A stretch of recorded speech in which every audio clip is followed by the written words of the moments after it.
Чувашию из Псковской области приехали тренеры по шахматам. В рамках федерального проекта «Шахматы в школах» они обучали чувашских коллег-педагогов методикам преподавания уроков.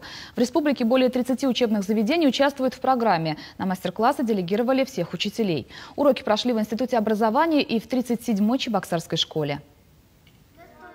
В 37-й школе есть шахматный класс. Ребята посвящают развивающей игре 3 часа в неделю. И это вне уроков. Штудируют теорию и на практике учатся применять различные комбинации. Повышаем шахматную эрудицию. И плюс у нас различные упражнения включены на развитие познавательных способностей детей. Вот. И 3-й час – это чисто практический час, то есть там мы играем, решаем задачки. Они уже многое знают и уверенно отвечают на вопросы. Нолик на Б2.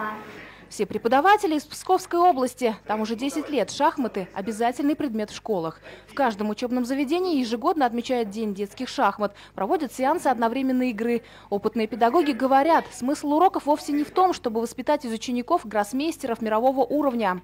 Когда меня родители спрашивают, зачем нужны детям шахматы, я говорю очень просто.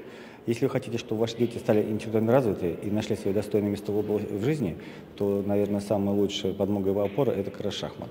3-классник Ярослав Гришин подтверждает, шахматы помогают в учебе. Сам он уже 5 лет осваивает эту игру. Я участвовал в 100 соревнованиях. Первое место я, конечно, занимал. Ярослав даже смог обыграть чемпиона мира по боксу 1978 года Валерия Львова, который пришел к ребятам в гости. Заслуженный мастер спорта СССР был впечатлен игрой ребят. Шахматы и бокс как братья. Там квадрат в боксе, и здесь квадрат в шахматах.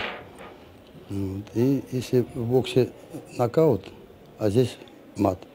В Чувашии сейчас лишь 31 учебное заведение участвует в проекте «Шахматы в школах». Но, тем не менее, республика в числе передовых регионов, где продвигают игру в учебных заведениях. Пока таковых 6. Но в ближайшие 2 года шахматы, возможно, введут в расписание повсеместно. С такой инициативой выступила министр образования страны Ольга Васильева.